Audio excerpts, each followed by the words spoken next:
Bismillahirrahmanirrahim. Assalamualaikum warahmatullahi wabarakatuh. Perkenalkan, nama saya Herawan Maulana Yusuf, mahasiswa Pendidikan Biologi FKIP UT UPBJJ Bandung. Hari ini saya akan menyampaikan video terkait praktik pembelajaran untuk memenuhi tugas mata kuliah PKM. Materi yang akan disampaikan hari ini adalah sesuai dengan RPP di Madrasah Tsanawiyah Al-Firdaus kelas 7 semester genap, yaitu tentang bentuk-bentuk ketergantungan makhluk hidup. Teman-teman sekalian, pernahkah kita melihat seekor lebah yang hinggap di atas bunga? Apakah lebah itu melakukan suatu hal ataukah hanya sebuah ketidaksengajaan?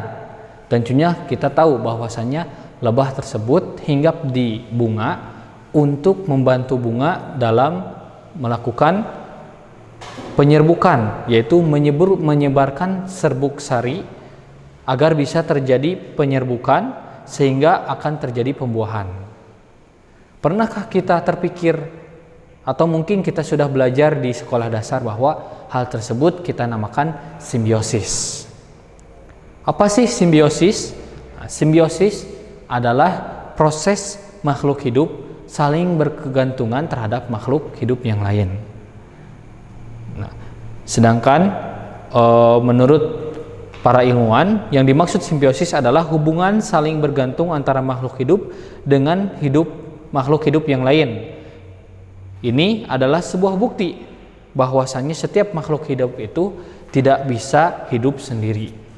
Kita tahu kalau dalam bahasa ilmu pengetahuan sosial bahwa manusia itu adalah zoopolitikon. Manusia itu adalah makhluk yang berpolitik atau berhubungan. Begitu pula makhluk hidup yang lain. Antara satu makhluk hidup dengan makhluk hidup yang lain saling membutuhkan. Inilah kuasa Allah Subhanahu wa taala untuk menciptakan semua yang ada di bumi ini saling membutuhkan satu sama lain. Nah, simbiosis ini memiliki 3 bentuk atau 3 macam simbiosis. Yang pertama, kita bagi simbiosis yang pertama adalah simbiosis mutualisme. Kemudian yang kedua, simbiosis parasitisme. Dan yang ketiga, simbiosis komensalisme. Apa itu simbiosis mutualisme? Nah, simbiosis mutualisme adalah hubungan dua makhluk hidup yang keduanya saling mendapatkan keuntungan dengan adanya hubungan tersebut. Jadi ketika ada satu makhluk hidup berhubungan dan bergantungan dengan makhluk hidup yang lain, keduanya saling dimanfaatkan dengan hubungan tersebut tanpa ada satu pihak yang dirugikan. Contoh ya, contoh-contoh simbiosis mutualisme. Ada simbiosis mutualisme serangga dengan bunga. Seperti kita tahu lebah dengan bunga. Ketika lebah hinggap di bunga, ia akan menjadi penyebar dari serbuk sehingga terjadi penyerbukan dan terjadilah pembuahan. Itu jelas-jelas menguntungkan bunga karena kalau tanpa lebah tersebut tidak akan terjadi pembuahan. Nah, lebah ketika melakukan pembuahan tersebut juga diuntungkan ketika dia membawa bahan makanan, nektar yang dihasilkan oleh kelenjar madu di dalam bunga yang dibawa oleh lebah, sehingga nektar-nektar itu dibawa oleh lebah ke sarang mereka.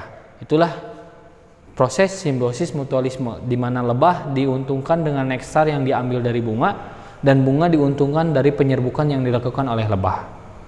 Ada juga cacing tanah dan tumbuhan. Ya, ketika cacing tanah berada di dalam tanah, ya itu sangat membantu terhadap pertumbuhan-tumbuhan. Kenapa? Karena dengan adanya cacing tanah yang membuat lubang-lubang di dalam tanah, air dan udara yang diperlukan tumbuh menjadi lebih kuat. Itu simbiosis mutualisme. Ada juga simbiosis komensialisme. Simbiosis komensialisme adalah hubungan atau ketergantungan antara dua makhluk hidup yang mana satu pihak diuntungkan sedangkan satu pihak lain tidak diuntungkan tetapi tidak dirugikan. Ya, contoh adalah ikan remora dengan ikan hiu. yaitu ikan remora bersimbiosis dengan ikan hiu. Ikan-ikan kecil ini berenang bergitaran dengan hiu. Kenapa? Untuk mendapatkan sisa-sisa makanan dari hiu tersebut. Nah, ketika remora diuntungkan dengan berdekatan dengan hiu, tetapi hiu tidak mendapat keuntungan dari ikan remora, maka ini yang disebut simbiosis komensialisme. Dan yang terakhir ada simbiosis parasitisme, yaitu simbiosis yang satu diuntungkan sedangkan pihak yang lain dirugikan. Contohnya adalah pohon benalu yang hinggap di pohon mangga. Pohon benalu tersebut akan menyerap makanan-makanan yang dihasilkan oleh pohon mangga. Sedangkan pohon mangga sendiri akan kekurangan makanan, sehingga sebagian dari organ tumbuhan tersebut akan kekurangan pasokan makanan sehingga akan mati. Bahkan bisa jadi satu pohon itu akan mati dan yang menghidupinya adalah pohon benalu.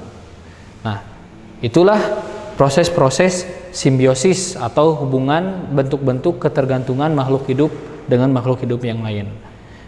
Inilah yang dapat saya sampaikan di video kali ini, mudah-mudahan bermanfaat. Assalamualaikum warahmatullahi wabarakatuh.